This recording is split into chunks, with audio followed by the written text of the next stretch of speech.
Assalamualaikum warahmatullahi wabarakatuh. Halo, apa kabar anak-anak? Bu Titik doakan semoga kalian semua selalu dalam keadaan sehat. Amin.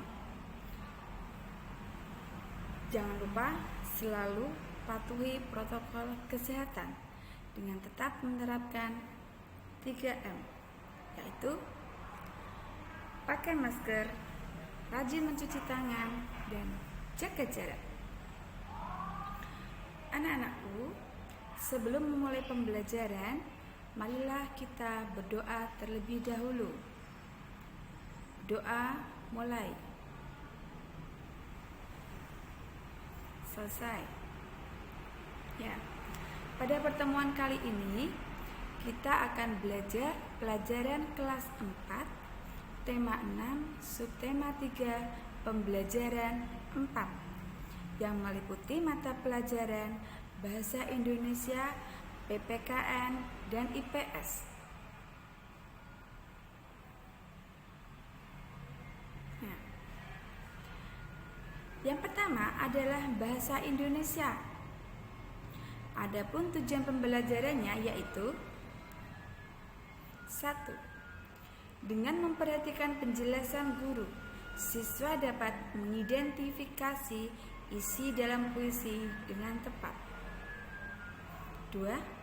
Dengan berdiskusi dengan orang tua, siswa dapat menulis isi dalam puisi dengan tepat. Nah, peta kompensasi pada pembelajaran Bahasa Indonesia kali ini adalah puisi. Seperti yang kita pelajari sebelumnya, bahwa puisi adalah karya seni, sastra yang indah, yang berbentuk tulisan, di mana puisi ada dua, yaitu puisi lama dan puisi baru. Nah, kita akan menentukan judul puisi. Karena dengan menentukan judul puisi, berarti kita tahu isi dari puisi tersebut. Yang kedua, menentukan isi puisi. Setelah kita menentukan judul puisi, maka kita dapat menentukan isi puisi. Ya, yang pertama adalah menentukan judul puisi.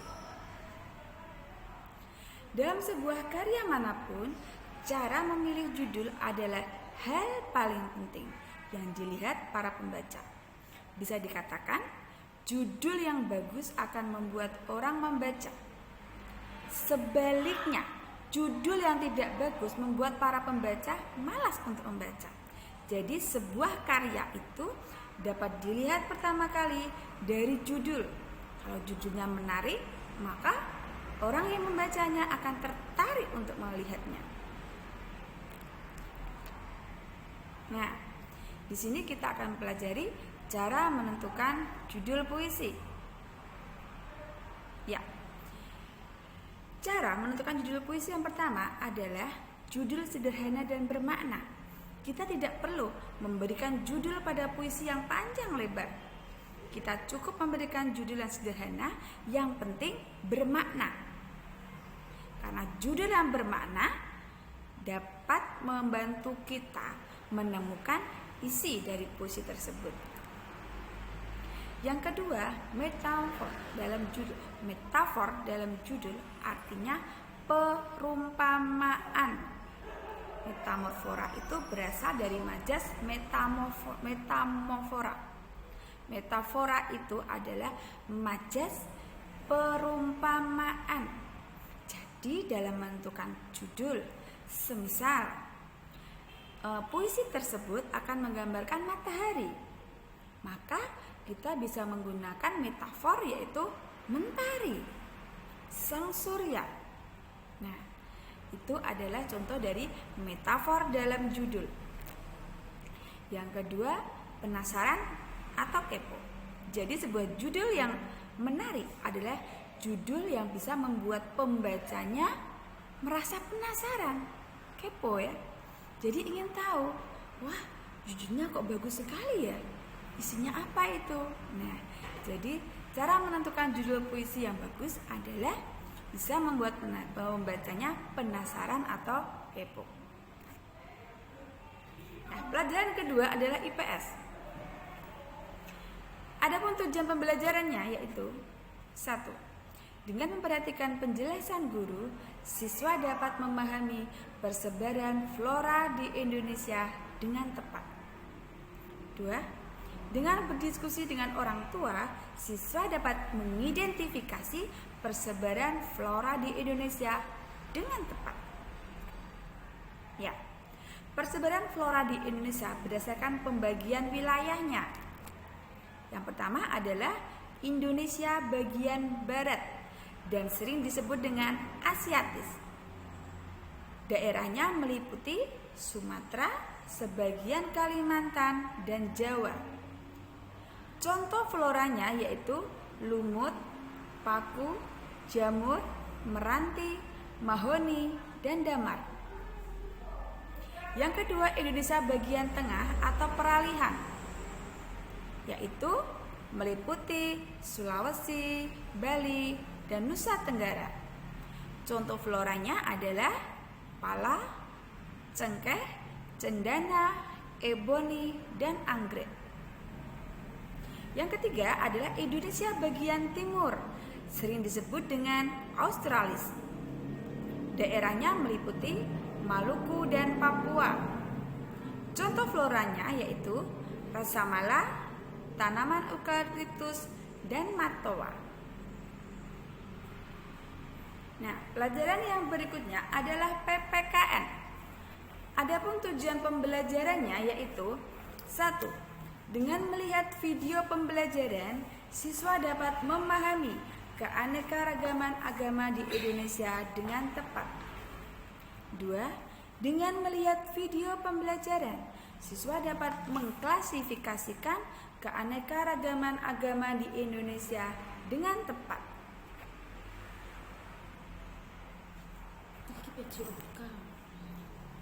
Nah, mari kita perhatikan tayangan berikut ini.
Kalian tadi sudah melihat tayangan videonya. Dan tugas siswa adalah 1. Sebut dan jelaskan persebaran flora di Indonesia berdasarkan pembagian wilayahnya. 2. Jelaskan keberagaman agama di Indonesia. Nah, anak-anak bisa berdiskusi dengan orang tua, saudara, kerabat, ataupun teman terdekat untuk mengerjakan tugas ini. Bu Titik yakin anak-anakku sekalian pasti bisa. Semangat anak-anak.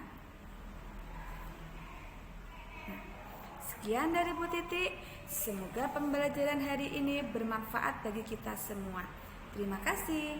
Wassalamualaikum warahmatullahi wabarakatuh. Dadah.